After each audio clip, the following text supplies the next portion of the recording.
To do LX100 calibration, move the mouse to the left. Make sure the C-mount calibration checkbox is checked.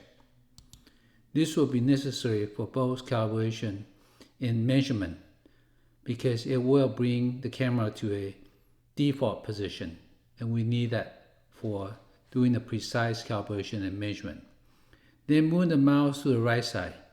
Go to the first icon on the top, calibration. Click it and place the scale under the scope. Get it focused manually and then move the mouse, for example, to 10 and go to 15. You want to cover more than 50% of the screen area so that we can decrease the statistic error. When this is done, we're going to enter the units. So this 10 to 15 is 5 millimeter. So I'm going to enter 5,000 micron. You can also enter 5 millimeter. Right now the units is mil, mil. We're going to scroll down and change that to centimeter, millimeter, or micron.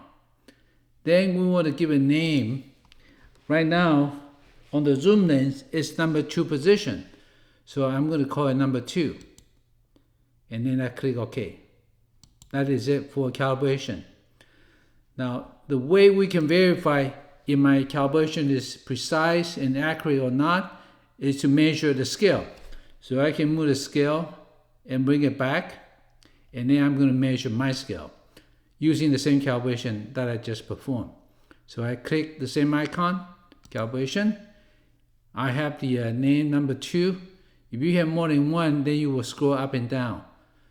Then you select Start Measurement and right click to select measurement function. So we're going to use a simple point-to-point distance, arbitrary line, click, and then I'm ready to measure. It's going to bring it to 10.